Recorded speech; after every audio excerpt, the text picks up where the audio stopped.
Hari-hari yang ku jalani, ku selalu rasakan kasih-Mu. Ku bersyukur atas kebaikan-Mu. Engkaulah Yesus Tuhanku.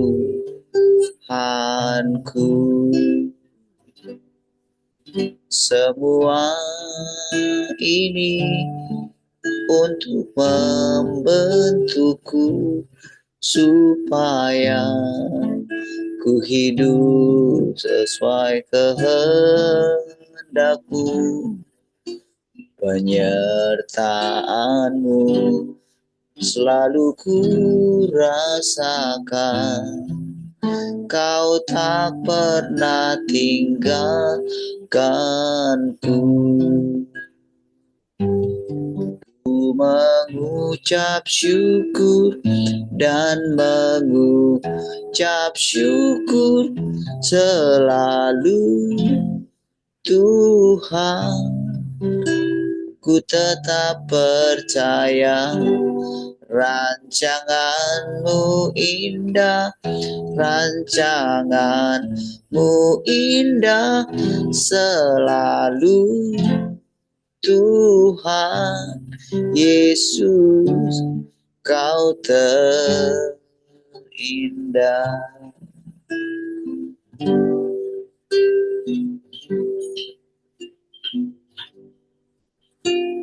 Hari-hari yang ku jalani, ku selalu rasakan kasih-Mu. Ku bersyukur atas kebaikan-Mu. Engkaulah Yesus Tuhanku. Semua ini untuk membentukku supaya ku hidup sesuai kehendak-Mu. Penyertaan-Mu selalu ku rasakan.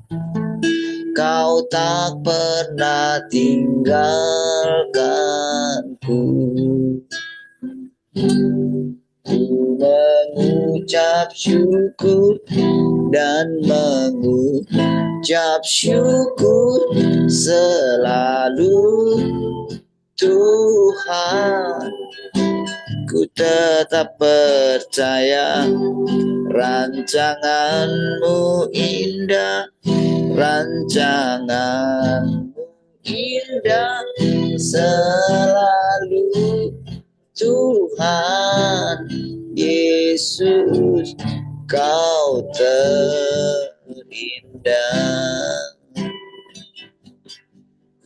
Mengucap syukur dan mengucap syukur selalu, Tuhan. Ku tetap percaya rancangan-Mu indah, rancangan-Mu indah selalu, Tuhan Yesus, Kau terindah.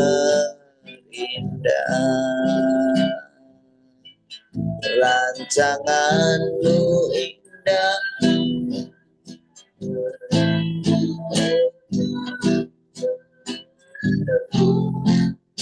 Tuhan Yesus, Kau terindah. Tuhan Yesus, Kau terindah.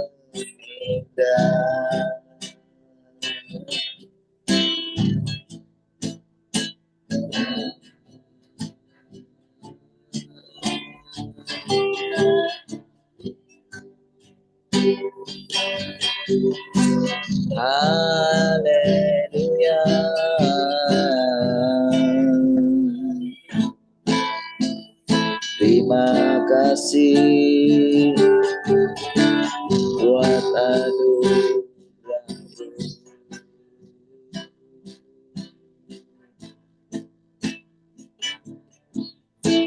Haleluya.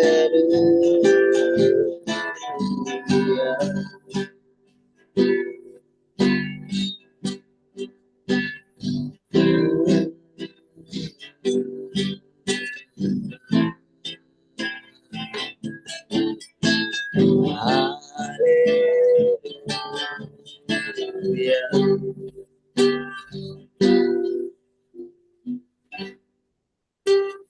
Ku melupakan yang di belakangku. Ku serahkan diriku hanya padamu, Yesus, dan ku berlari kepada tujuanku. Kau beriku hari yang baru, yang lama telah berlalu.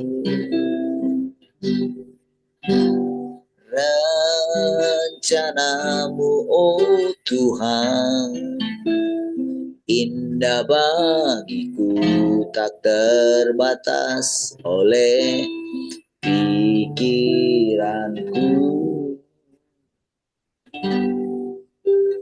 Firman-Mu ya dan amin, sumber kekuatan, Kau pengharapanku, Kau terbaik bagiku. Ku melupakan yang di belakangku. Ku serahkan diri hanya padamu, Yesus, dan ku berlari kepada tujuanku. Kau beriku hari yang baru, yang lama telah berlalu. Rencanamu, oh Tuhan, indah bagiku, tak terbatas oleh pikiran. Firman-Mu ya dan amin, sumber kekuatan, Kau pengharapanku, Kau terbaik bagiku. Rencanamu,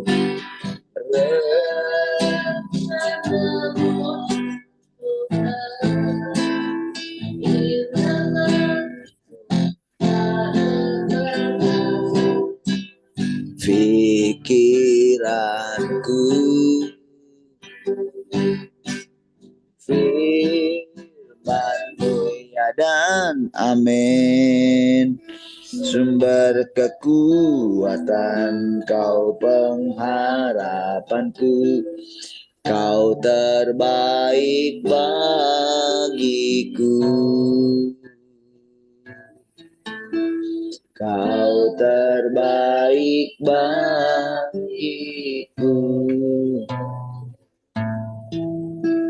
Kau terbaik bagiku.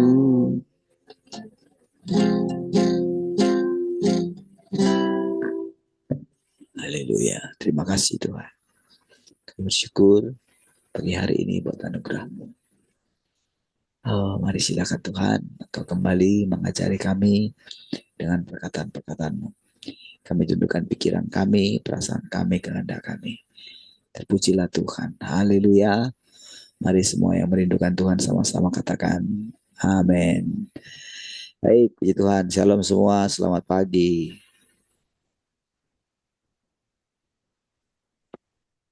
Shalom semua, selamat pagi.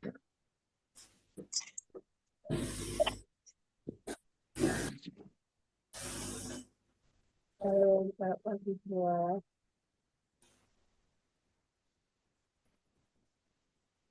Shalom pagi semua.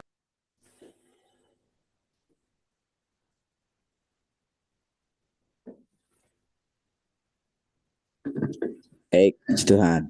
Ada yang mau sharing?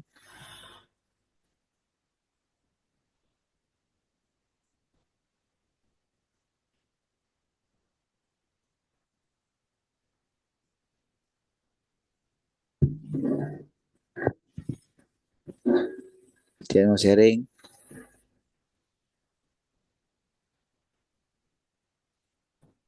Ada yang mau sharing?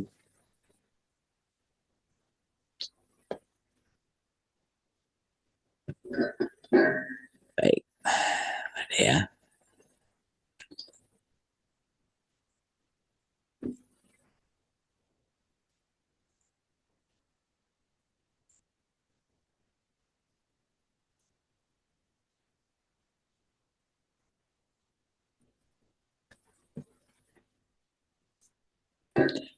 Oke, baik.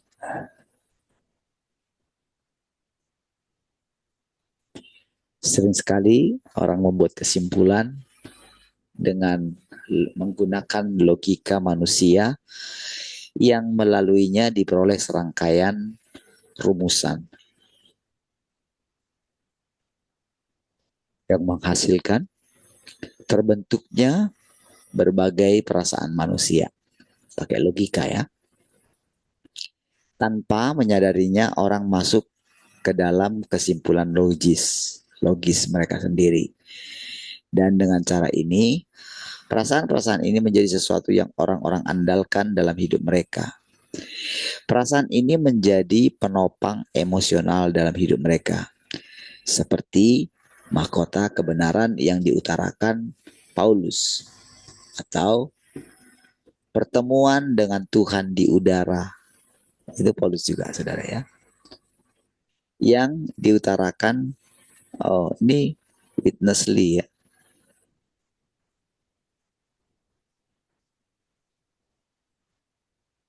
Pertemuan dengan Tuhan di udara yang diutarakan witness Lee, Tuhan hampir sama sekali tidak menengahi perasaan manusia ini. Dan harus membiarkan semua itu berkembang sebagaimana adanya. Masih banyak lagi ya hal-hal yang serupa itu, saudara. Ya, makanya sampai ada lagunya, ada pertemuan di udara, gitu ya. Jadi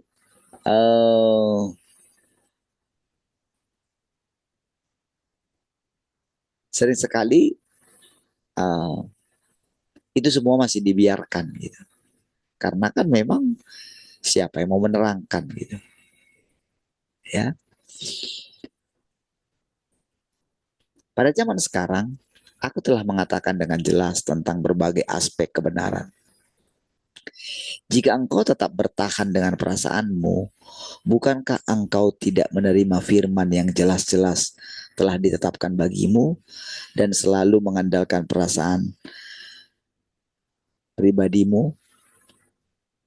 Dalam hal ini, bukankah engkau seperti orang buta yang meraba-raba seekor gajah? Lalu, apakah yang akan engkau dapatkan pada akhirnya?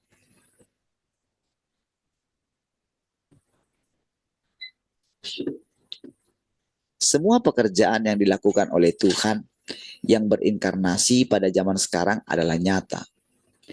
Ini bukan sesuatu yang bisa engkau rasakan atau sesuatu yang dapat engkau bayangkan. Terlebih lagi bukan sesuatu yang dapat engkau simpulkan. Oke, sebentar ya.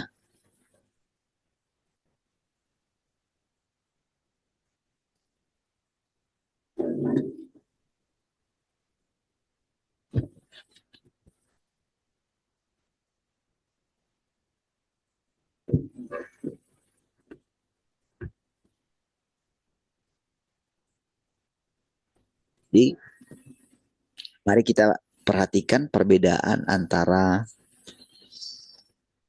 apa yang Tuhan lakukan sekarang gitu. dengan kepercayaan kita yang dulu atau cara kita percaya kepada Tuhan yang dulu gitu. Supaya kita mengerti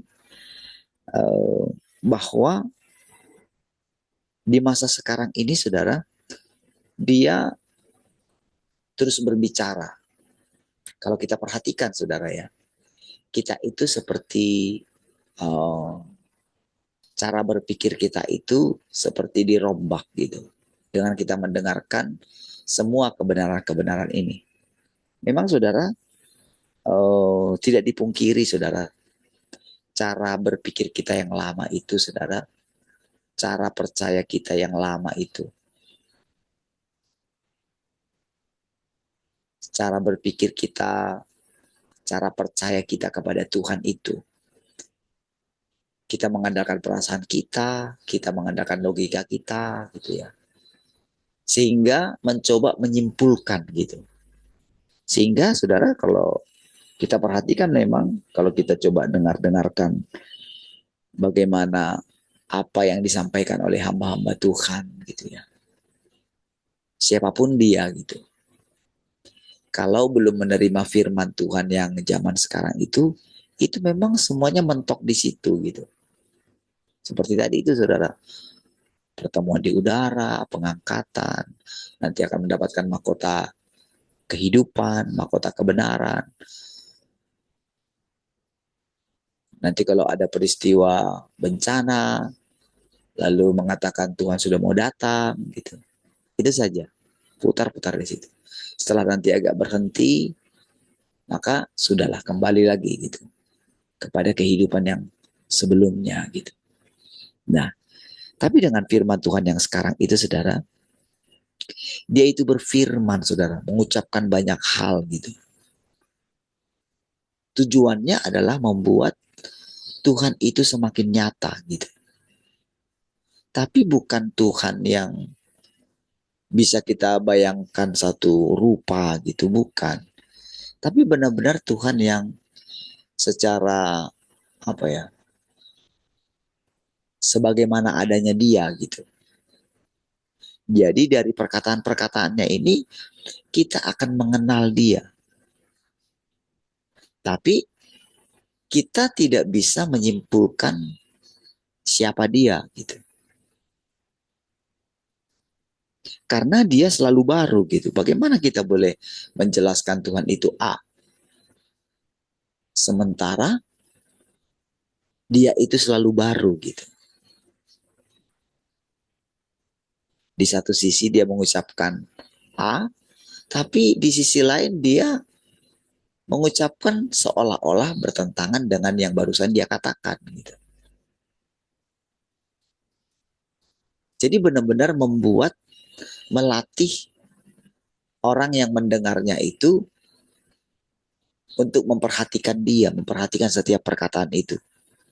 Dan apabila kita mulai bisa didapatkan perhatian kita, disitulah secara diam-diam firman yang kita dengarkan itu menjadi hidup dia.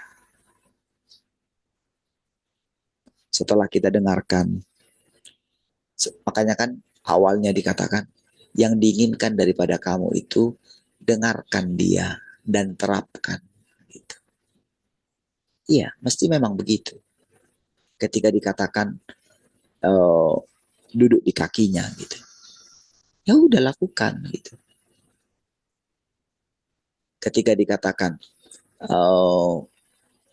tidak berani melakukan apapun kalau tidak diperkenan oleh Tuhan gitu. Berarti timbul pertanyaan, apa sih perkenananmu Tuhan? Apa sih yang kau kehendaki Tuhan? Lalu ketika kita tidak maju gitu, maka yang terjadi adalah kita itu menjadi bingung gitu. Kenapa seseorang menjadi bingung? Karena memang dia nggak pernah serius gitu. Kenapa seseorang menjadi bingung? Karena ada hal lain di dalam diri dia yang coba terus ingin dipertahankan dia gitu. Iya. Di situ permasalahannya. Sehingga ya memang membutuhkan waktu yang lama gitu.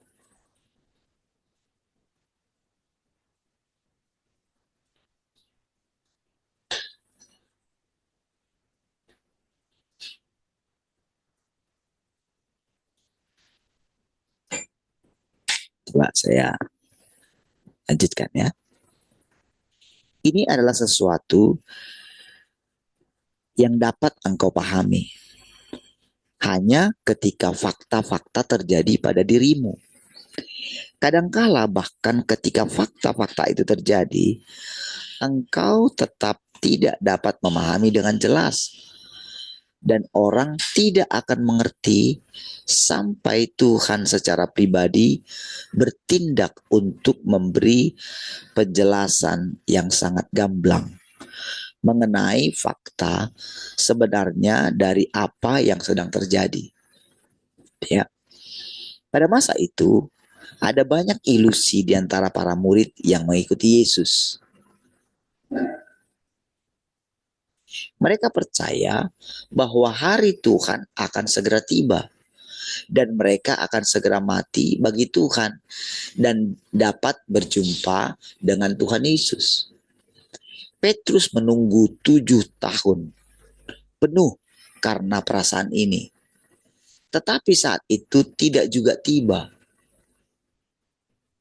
Apalagi Paulus sampai dia menyimpulkan hariku telah tiba katanya gitu. Kita segera akan menanggalkan kemah. Apabila kita menanggalkan kemah yang sementara ini, maka kita akan menggunakan kemah yang baru. Gitu, saudara. Maka logika muncul. Jangan bayangkan tubuhnya itu akan bisa menghilang. Gitu. Makanya timbul kata-kata akan diubah dalam sekejap. Karena apa? Karena Yesus yang bangkit itu. Mereka membayangkan banyak hal. Bayangkanlah saudara. Apa kira-kira yang dijalani oleh Petrus lah misalnya. Selama 63 tahun itu saudara. Berarti kan 30 tahun. Paulus juga demikian. Yohanes juga demikian. Yohanes lebih lama lagi. 80 sampai 90 umurnya. Kalau dia benar-benar tidak mengalami kematian yang cepat gitu.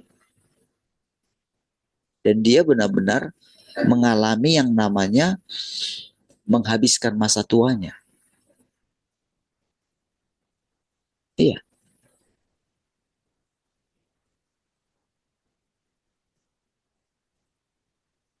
Padahal saudara ketika mereka mengikut Tuhan Yesus, ketika Tuhan Yesus mengatakan cerita-cerita tentang masa depan gitu ya, tentang kerajaan yang akan datang, mereka pikir di zaman mereka itu akan terjadi.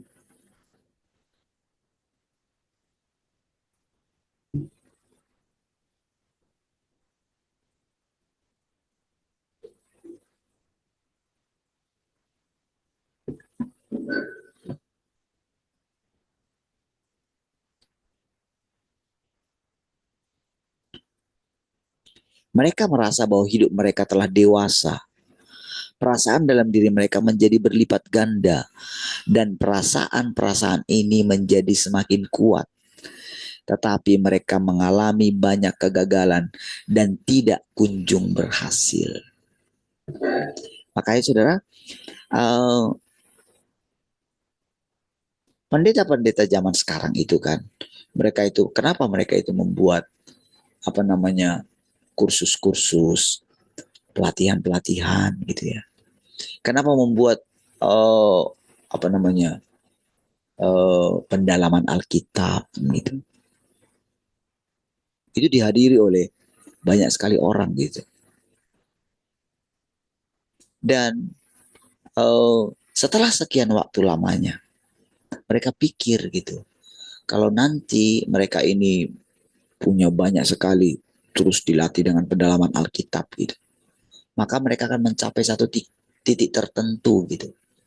Ternyata saudara, Kalau mau diadakan survei masing-masing, ternyata tidak kunjung berhasil. Gitu. Iya, karena apa? Pendahulu mereka aja tidak berhasil. Sementara mereka mengandalkan apa yang diajarkan oleh pendahulu mereka. Macam mana mau berhasil, saudara? Kan apa yang diucapkan oleh mereka itu di dalam Alkitab itu, yang ditulis dalam Alkitab itu, di situ kan mereka sebetulnya masih melihat bayang-bayang kan. Makanya dikatakan mereka tidak melihat seperti yang kita lihat sekarang.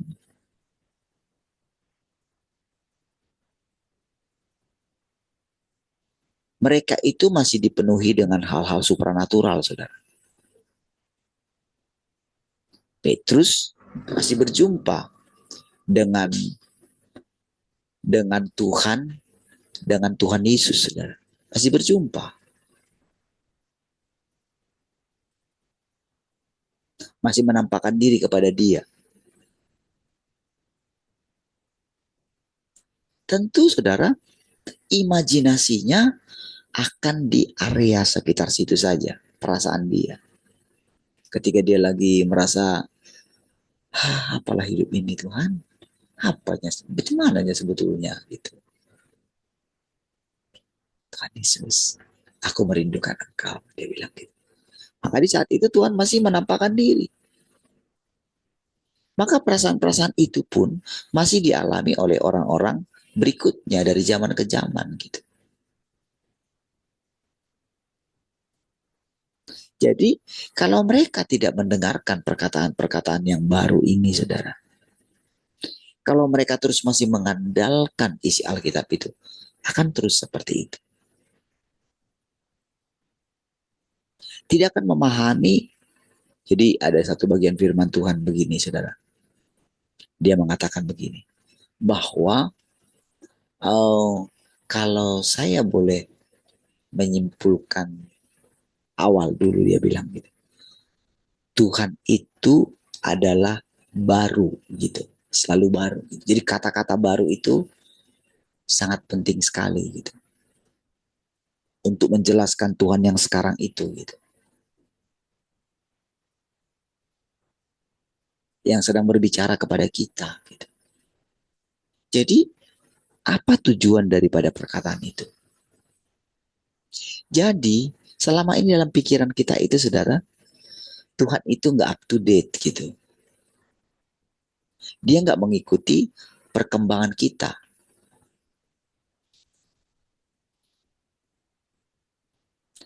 Jadi dengan kata Tuhan yang baru itu, disitulah terciptalah satu kebiasaan yang baru bagi kita. Apa itu? Setiap hari kita mesti mencari Dia. Gitu. Setiap hari kita mesti mengikuti Dia. Jadi tidak tergantung kepada perasaan kita. Tidak. Kita tergantung kepada pekerjaan Tuhan. Makanya saudara, kalau kita tergantung kepada perasaan kita, kita akan bingung. Kita akan terus berperang. Oh, jangan-jangan ini karena kesalahanku kemarin. Wah, aku harus berusaha ini dengan baik, ini. Jadi Tuhan tidak mengikuti perasaan kita. Karena ingat, masanya sekarang adalah Tuhan yang Maha Kuasa. Tuhan yang berdaulat. Tuhan yang memimpin kita berjalan bersama-sama. Gitu loh. Berarti segala permasalahan kita mesti rela menyangkalinya. Gitu. Itu kira-kira di awal. Karena kita selalu dipermainkan dengan masalah kita, saudara. Sampai kapanpun kebutuhan kita tidak akan pernah selesai. Tidak akan pernah selesai. Karena menurut Tuhan, segala sesuatu itu tidak boleh kamu khawatirkan. Gitu. Tetapi entah kenapa kita sulit sekali keluar dari kekhawatiran kita.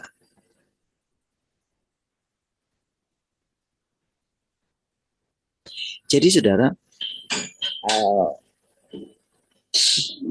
walaupun persekutuan kita ini setiap hari, kadang-kadang mungkin bagi saudara itu membosankan. Gitu. Iya. Sehingga saudara, kadang untuk datang setiap hari, seperti yang saudara lihatlah dalam diri saudara. Selalu, baru kemarin katakan, ayo, misalnya gitu. Perbaiki caramu bangun, perbaiki caramu mempersiapkan dirimu. Tetap saja saudara, sulit sekali untuk membuat hati kita ini segar senantiasa gitu. Karena kita itu selalu dipusingkan dengan masalah-masalah diri kita sendiri. Iya. Jadi sikap kita yang tidak haus itu, disitulah letak permasalahannya. Karena kita selalu digelendot oleh masalah kita, saudara. Oleh segala kesibukan kita. Iya. Nggak bisa kita berani keluar. Nggak bisa kita berani mempersembahkannya gitu. Jadi cara kita mendengar itu sangat penting. Sikap kita duduk itu sangat penting sekali, saudara.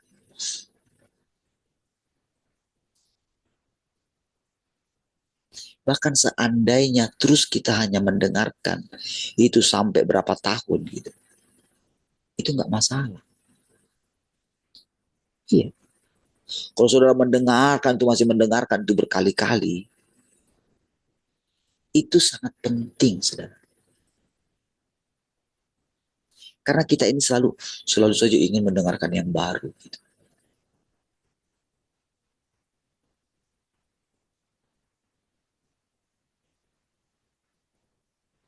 Kita ingin mendengarkan perkataan-perkataan yang mungkin kayak perkataan-perkataan yang tinggi gitu. Sementara perkataan-perkataan yang sederhana seperti saya katakan tadi, Tuhan yang selalu baru. Apa maksudnya ya? Itu nggak boleh kita pahami dengan begini. Selalu kalau saudara dengarkan, pasti orang-orang para apa ya, orang-orang yang berkhotbah itu ya, pasti mereka kembali ke berasal dari kata ini, kata ini, kata ini gitu. Itu nggak bisa diterangkan dengan kata itu. Itu nggak bisa diterangkan karena ini dalam bahasa Mandarin misalnya gitu. Kita nggak perlu harus tahu bahasa Mandarin untuk mengerti tentang Tuhan yang selalu baru itu. Itu kita akan mengerti dengan pengalaman kita.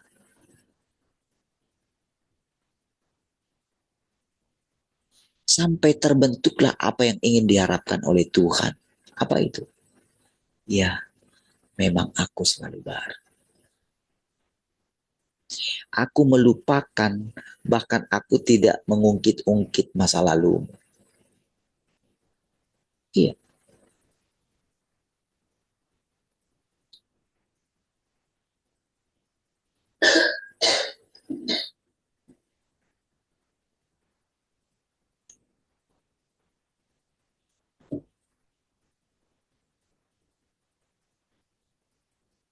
Mereka sendiri tidak tahu apa yang sedang terjadi.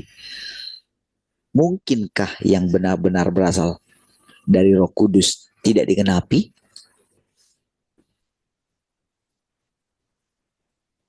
Maksud dia masalah pengangkatan itu loh saudara. Itu kan yang paling fenomenal gitu. Bahkan guru kita sendiri pun mengatakan, wah Tuhan akan datang di masanya dia hidup. Dan dia akan mengalami pengangkatan.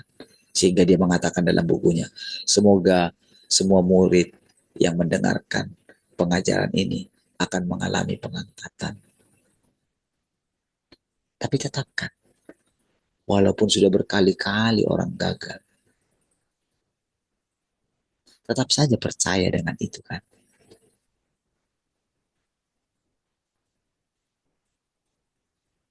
Seolah-olah saudara, Tuhan itu dipaksa untuk setuju dengan pemahaman manusia, dengan logika manusia. Sementara saudara, dari semua yang coba ingin dicapai manusia, dulu kan, sampai benar-benar terus ini diisi dirinya dengan firman bersekutu. Nanti tubuhnya ini logikanya akan menjadi ringan, diubah. Gitu. Diubah dari materi yang bisa dipegang menjadi materi yang gak bisa dipegang. Iya, dari dulu sudah terjadi seperti itu. Bahkan orang-orang sudah meninggalkan harta bendanya. Sampai mati mereka tidak mengalami pengangkatan. Mungkinkah sesuatu yang dari Roh Kudus, yang diwahyukan oleh Roh Kudus, mungkinkah itu tidak terjadi?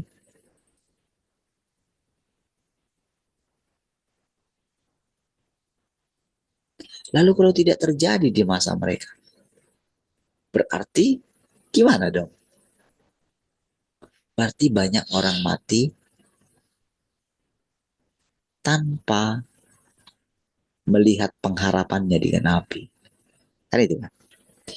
Semenjak diberitakan tentang berita pengangkatan, bukankah bayangan orang dia harus mengalami pengangkatan? Bukankah membuat mereka itu takut mengalami penderitaan? Lalu bagaimana mereka yang mengalami tribulasi?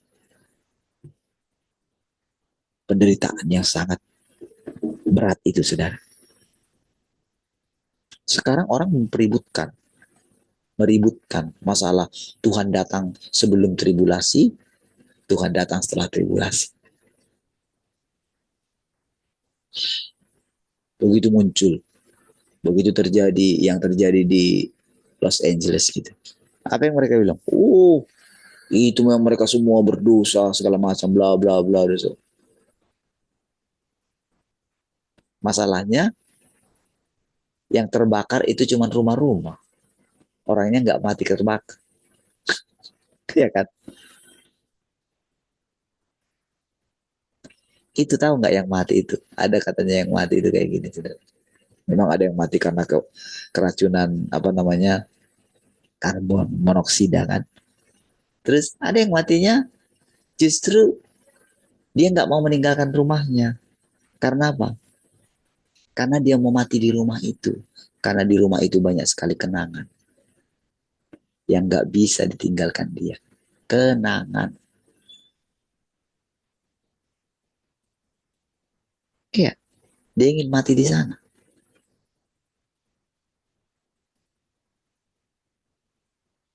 Karena kan sudah jauh-jauh hari dibilangin, ayo pindah keluar dari sana. Ini nggak bisa di ini, sudah dijelaskan semua.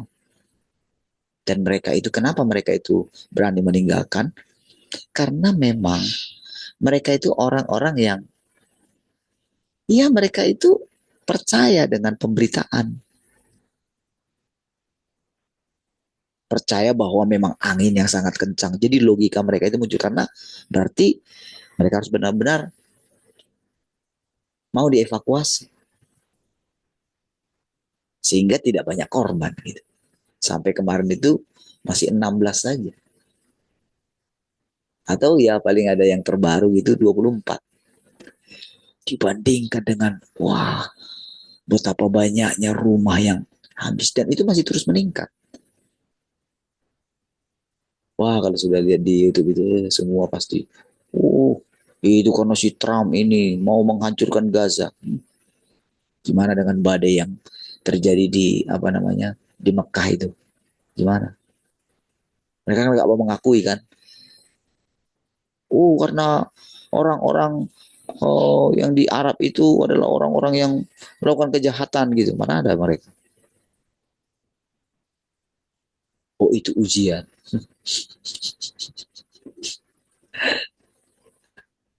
Orang Kristen juga demikian, saudara.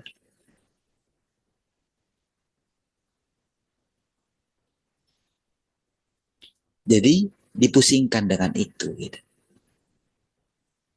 tidak percaya kalau Tuhan sedang membawa kita di dalam zaman kerajaan.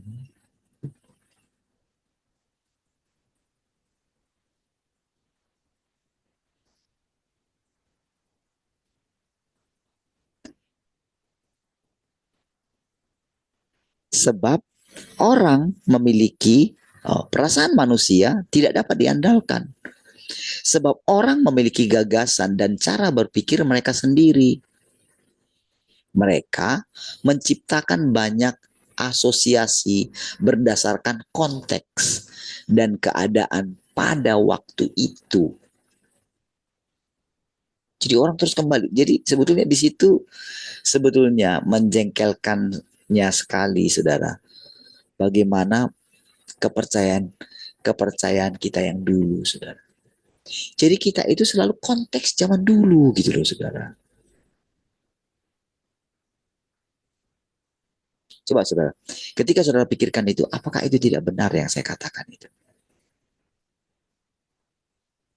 Kalau kita terus membicarakan hal yang dulu.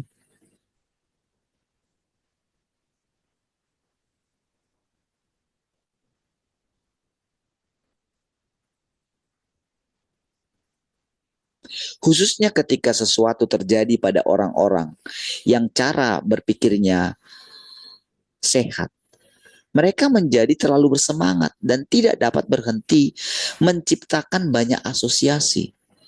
Ini terutama berlaku pada para ahli, lihat situ tanda kutip ya, dengan pengetahuan dan teori yang tinggi, yang asosiasinya menjadi jauh lebih berkembang setelah bertahun-tahun berurusan dengan dunia.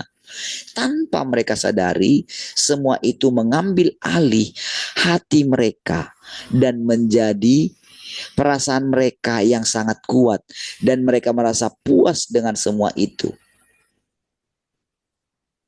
Seperti yang saya katakan, saudara. Jadi ketika saya seperti yang saya katakan kan saya ini sekali dengan Rick Joyner. Tapi begitu saya dengar yang terbarunya, tetap tidak berubah.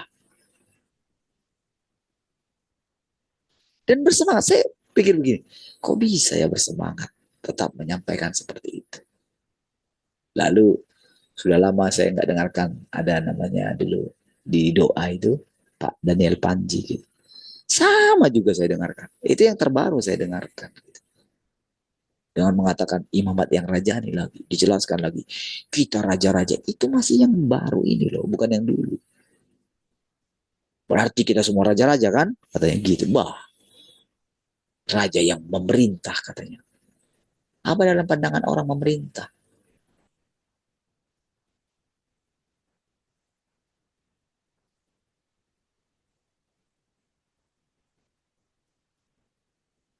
Apakah itu nggak sangat miris sekali, saudara? Itu Rijoner itu sudah, kalau saya lihat dari itunya sudah sangat tua sekali itu, saudara. Masih terus bersemangat mengucapkan hal-hal yang lalu. Dan selalu pasti kalau seperti itu, pasti akan menunggu tubuhnya itu diubahkan. Matilah dia nanti.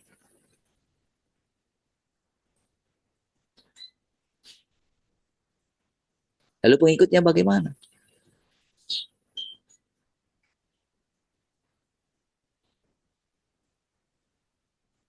Sampai kapan engkau biarkan kami bimbang, hidup dalam kebimbangan katanya.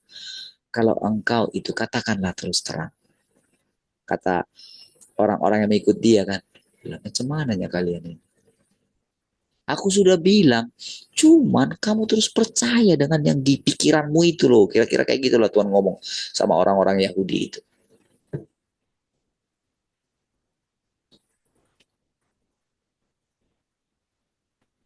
Karena ada Mesias lain yang mereka tunggu.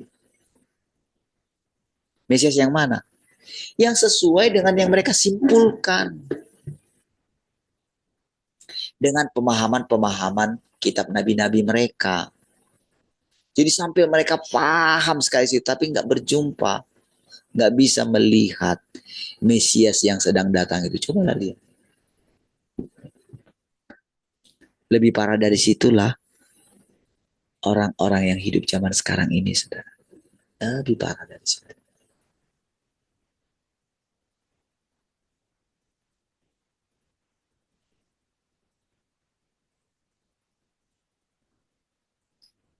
Saudara,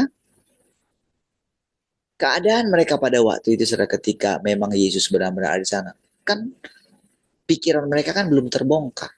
Kalau kita sudah mulai terbongkar.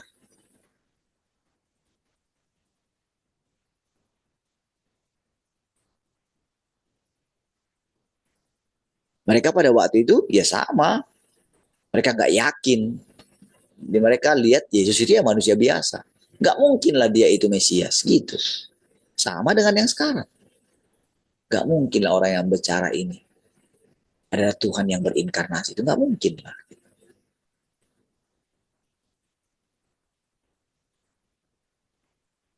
Seperti itulah juga saya yang terus melawan Tuhan. Nggak mungkin lah, saya nggak mungkin, nggak mungkin, nggak mungkin, nggak mungkin, nggak mungkin.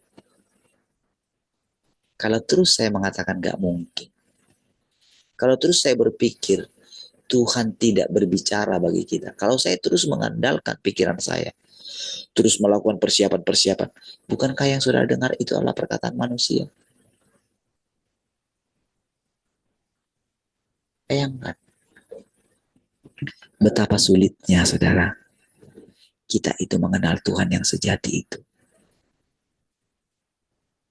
Kalau saya tidak membiarkan diri saya, kalau saya terus berlawanan terus dengan perasaan saya, kalau saya terus melihat diri saya, kapanlah kita sempurna? Sementara yang menyempurnakan kita itu firman. Semanalah. Apakah hidup kita tidak akan berakhir sama seperti mereka? Ya kan? Lalu bagaimana dengan orang-orang yang nanti, yang hidup setelah kita?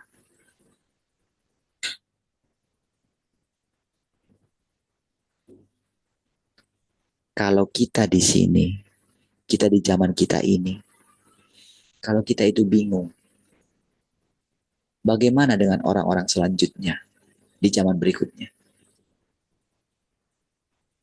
Bukankah mereka lebih bingung?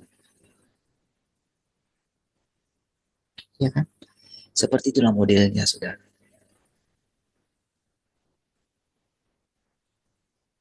Petrus mati pada saat terakhir dia cuma bilang begini. Dia nggak tahu juga. Terakhir dia cuma begini, Tuhan, bisakah aku mati seperti Engkau? Bisakah Engkau izinkan aku mati seperti Engkau? Tapi aku mohon aku terbalik ya. Itu kan permintaan dia. Tuhan tidak menetapkan demikian.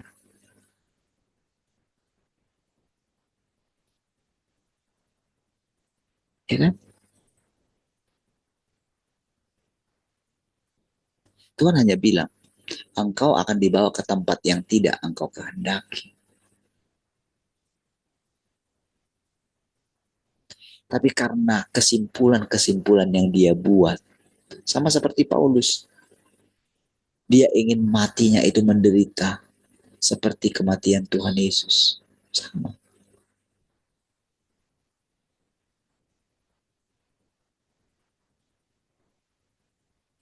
Jadi kesimpulan-kesimpulan yang kita buat itu menyesatkan kita.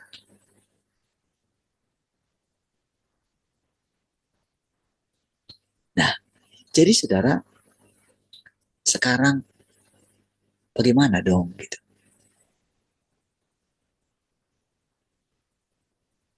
Kira-kira menurut saudara, mampukah Tuhan memimpin kita? Gak mungkin gak mampu. Mungkinkah Tuhan akan gagal? Gak mungkin Tuhan gagal kan? Berarti masalahnya di mana? Cara dan jalan berpikir kita. Di situ permasalahan. Iya. Cara kita duduk. Di situ permasalahan. Cara kita mempersembahkan diri kita. Di situ permasalahan. Kalau masih ada gambaran-gambaran Tuhan yang lama dalam pikiran kita, disitulah permasalahan. Kalau saya tanyakan, apakah sekarang cara mengikut Tuhanmu lebih baik daripada cara yang dulu? Atau kedekatanmu dengan Tuhan lebih dekat sekarang dengan yang dulu? Saya yakin saudara kan pasti akan menjawab iya. Pasti lebih baik. Ya iyalah, kita tiap pagi bersekutu dengan Tuhan. Kita masih juga membaca firman Tuhan. Kita masih setia dengan Dia. Kita jujur dengan hidup kita. Ada takut akan Tuhan. Iya kan? Tapi kok rasanya makin lama kok kita pikir, kok rasanya kok gimana ya? Ketika datang hal-hal yang membosankan gitu. Iya kan? Jangankan nanti. Setelah kita selesai bersekutu ini, saudara. Bukankah kita akan mengalami, kita kembali lagi ke dunia kita? Bukankah kita akan menemukan masalah-masalah yang sama? Bukankah kita akan menemukan dengan manusia lama kita kembali? Iya kan?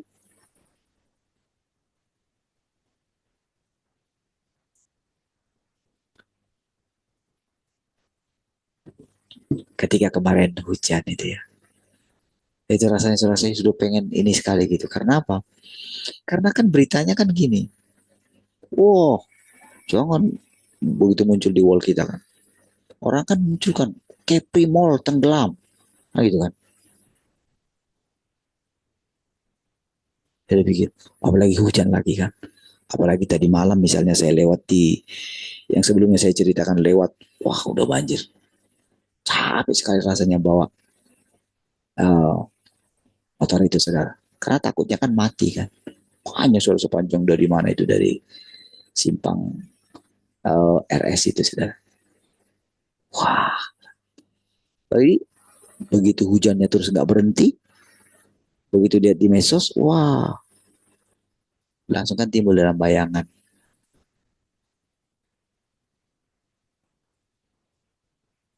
Karena dari beberapa orang yang mengatakan itu, seolah-olah live. Oh, saya udah berat sekali, saudara. Saya mau bilang, ah, udahlah, nggak usah sekolah lah anak-anak gitu. Karena berat sekali bawanya, apalagi anak saya yang satu juga nggak mau bawa motor lagi. Kalau bawa satu kan satu enak kan gitu. Dia pun capek juga kalau hujan katanya gitu. Jadilah bawa dua lagi gitu. Sudah berat sekali. Belum lagi biasanya kami aja tidak hujan itu berangkatnya jam setengah tujuh sudah agak lama gitu. Ini sudah hujan masih 6.40 berangkat. Lewat lagi. Gimana coba? Lama sekali persiapannya. Belum lagi saya sudah, aduh, karena bayangin bawa dua, saudara. Iya. Begitu kan, begitu lihat dari situ, wah sudah mulai macet gitu. Apa yang timbul di sini? Ah, Tuhan, sampai kapan lah kayak gini ya Tuhan? Itu kan yang muncul kan. Apa yang saya lakukan? Tuhan selalu bareng gitu. Dalam keadaan berat gitu. Iya. Oh, aduh. Bisa loh saudara, sepanjang jalan itu, begitu lolos, oh ternyata cuma masalah itu. Bisa itu benar-benar lancar. Dalam pikiran saya begini. Karena kadang-kadang sekolah ini menjengkelkan kan gitu. Sudah tahu kayak gitu kan. Nanti sudah itu pernah itu masa hujan itu jam 6 berapa gitu, 6 7, kan batas airnya kan 7 seperempat, itu 7 seperempat sudah ditutup juga pagarnya gitu. Sumpah saya pikir dalam hati, apa saya WA gitu, apa sih yang dikejar sih? Anak itu berani datang aja kita antar kalau misalnya tahu kesulitan kita gitu kan. Sama pikir kayak gitu. Tapi semua pikiran itu saudara, itu hancur semua ketika berani mengucap syukur. berani berpikiran yang lain. Saya nyanyi, Tuhan Engkau baik. Tahulah anak-anak kan begitu, kalau kayak gitu kan sudah dimarahin, udah diam aja gitu kan. Gak berani ngomong lagi kan, karena sudah terlambat, salah mereka juga. Sudah gak ikut Zoom gitu kan, lambat lagi makannya lagi. Tuhan Engkau baik dan teramat baik. Aku ada hari ini karena Tuhan baik. Banyak jalan. Sampai di Kepri Mall itu saudara, saya lihat nggak ada tanda-tanda banjir ini.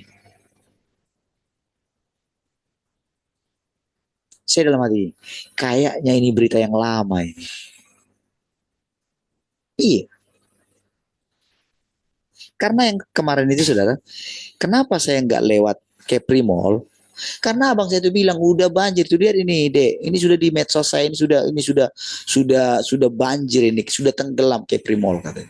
Cuman makanya lewat atas. Seandainya kami lewat bawah, lewat Batam Center, nggak akan ngalami yang kayak gitu. Tapi ya puji Tuhan, lewat juga.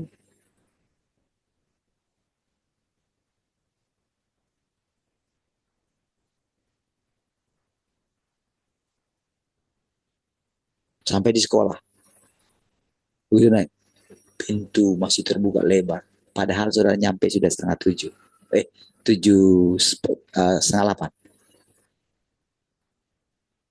Sebenarnya kita kan mengalami hal-hal yang membuat kita tawar hati, membuat kita bingung. Memang iya.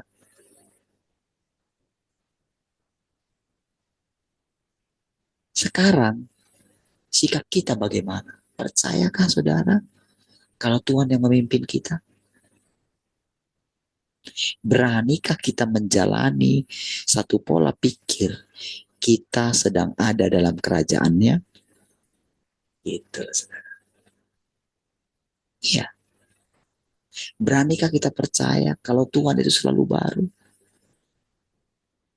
Beranikah kita menjalani terus perjalanan kita ini tanpa kita memikirkan bahwa kita sudah mencapai satu titik tertentu? Karena kalau kita itu punya pikiran kita sudah mencapai tingkat tertentu, kita akan malas, saudara.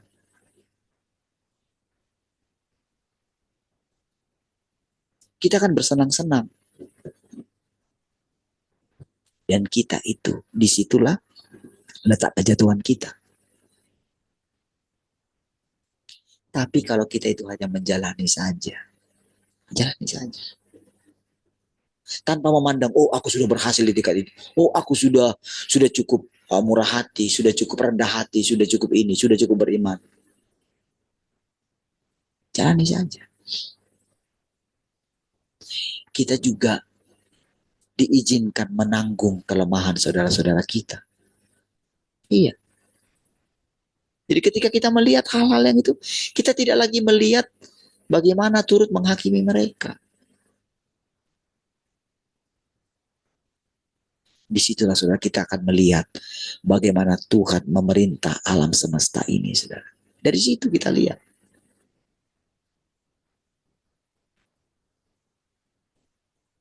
Dari situlah kita mulai punya pengertian apa arti kekekalan itu, saudara. Iya. Nanti kita akan mengerti. Jadi dari hidup kita yang sekarang ini, ketika kita hidup di zaman nanti, disitulah kita akan mengerti. Ketika kita dilahirkan, kita nggak ingat.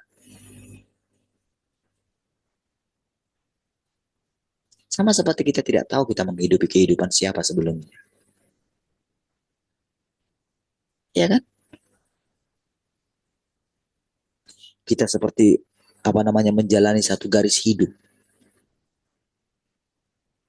Kadang kan kita iri sama orang. Apa salahku? Selalu gitu. Apa sih salahku sih? Kan rasanya kan gak adil kalau kita itu harus menanggung dosa nenek moyang kita kan? Atau dosa kehidupan yang sebelum kita jalani ini. Rasanya kan gak adil kan? Betul nggak?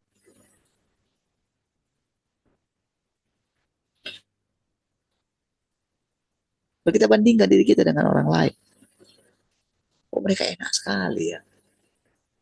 Kayaknya nggak ada masalah mereka. Slow aja mereka. Iya kan?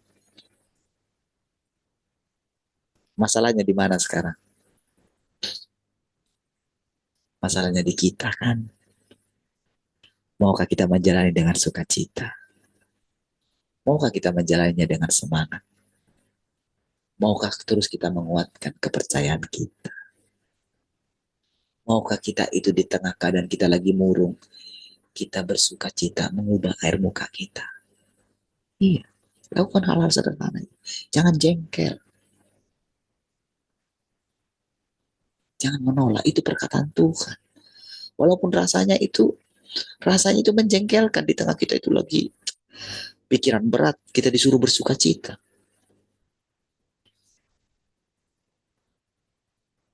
Dongkol kita, saudara. Jengkel kita. Rasanya kita mau meninggalkan dunia ini. Ya kan? Udahlah, lebih baik. Udahlah, lebih baik. Gak pernah hidup lah, gitu aja.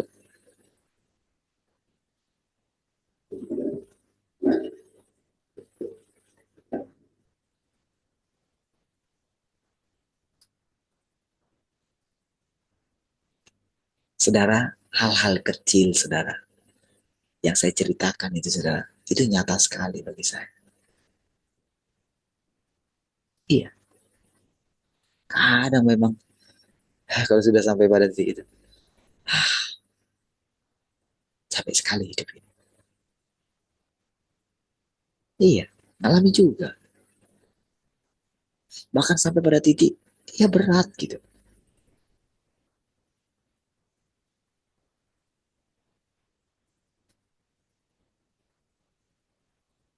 Tapi saudara, setiap kali kita bersekutu, saudara, kita harus mengucap syukur.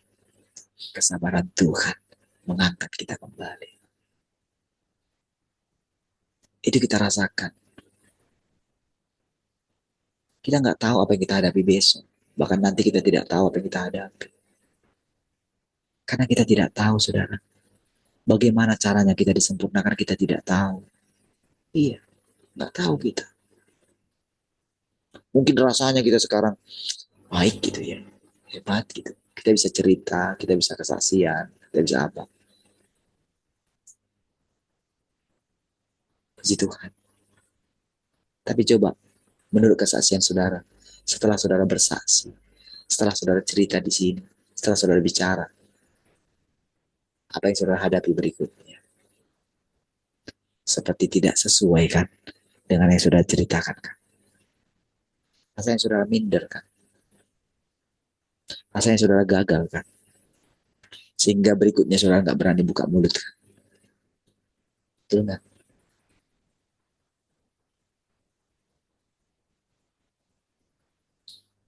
Lalu, kalau saya punya pikiran seperti saudara, menurut siapa yang akan dipakai Tuhan untuk memancarkan air hidup itu?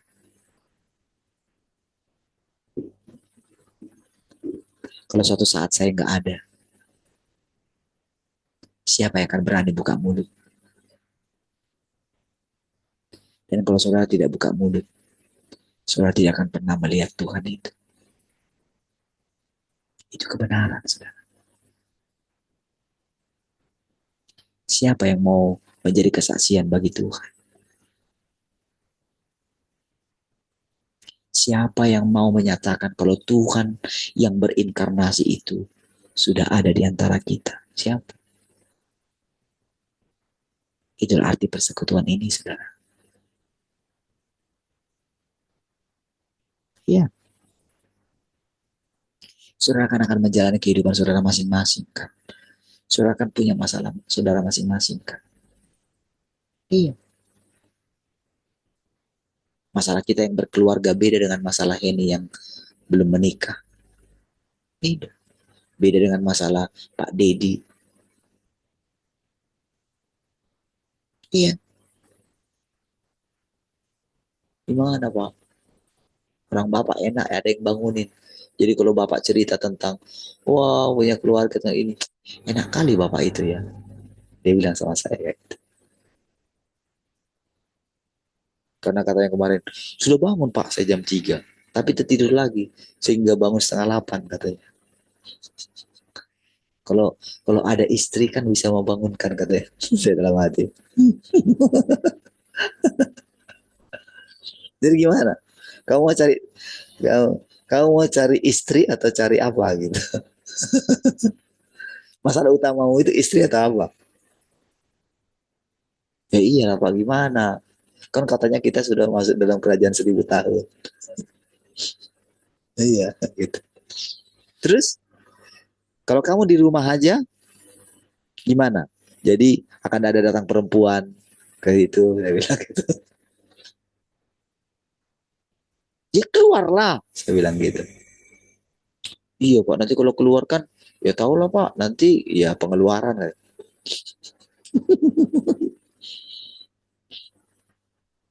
Bingung saya ini Pak. Kamu tiap hari dengar firman, kamu bingung. Jangan saya dengar lagi kata-kata itu. Sudah, saya bilang gitu. Ke Batam kamu. Kamu harus keluar karena firman Tuhan bilang kamu harus keluar dari rumah orang tua. Nggak terpikir Pak, katanya. Nah, coba kamu pikirkan. Ngomong sama mamamu. Karena mamanya sudah bilang sama saya, bawalah dia di Pak ke Batam Pak. Carikanlah kerja untuk dia. Mamanya sudah bilang jauh-jauh hari.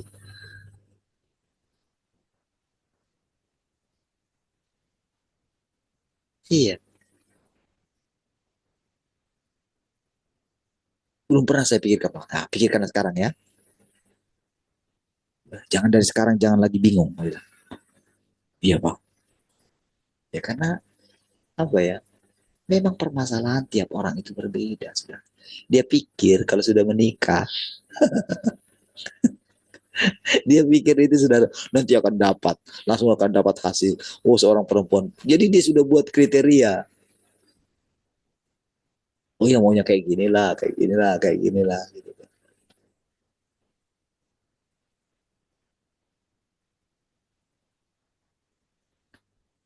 Saudara, kita itu cuman menjalani. Iya, kita jalani dan lihatlah Tuhan yang Maha Kuasa itu.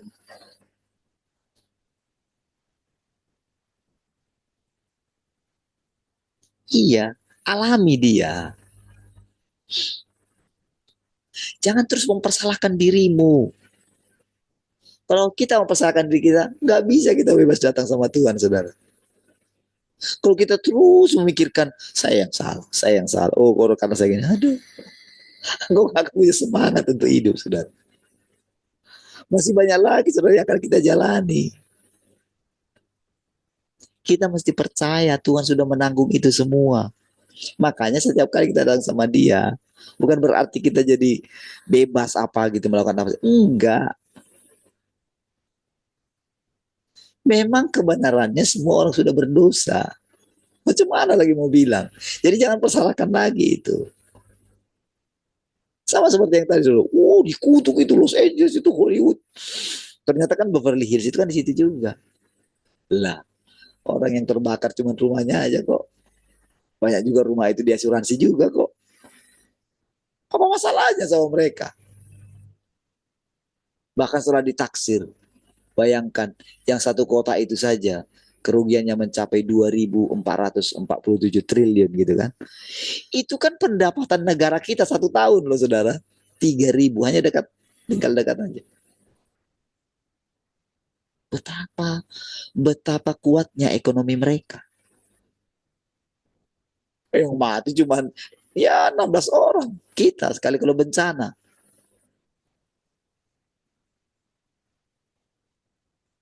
Ya kan? Sudah, mari kita lihat. Terus lagi apalagi kalau sekarang lagi. Kalau bicara, wah datang lagi pandemi lagi. Kalau terus sudah bicarakan itu lagi, saya jengkel. Memang gak ada lagi yang lain. Biarin aja lah, suka-suka dia lah. Tapi ingat loh, Tuhan Maha Kuasa loh. Tuhan berdaulat loh. Suka-sukamu lah. Tapi yang kita tahu, Tuhan melindungi orang yang bergantung kepada Dia. Tuhan memelihara kita. Haleluya. Amin. Baik, saudara. Mari kita berdoa. Makasih Tuhan, kami bersyukur untuk persekutuan ini. Kami tahu Tuhan, Engkau terus mengajari kami. Di saat kami rasanya lemah, Tuhan.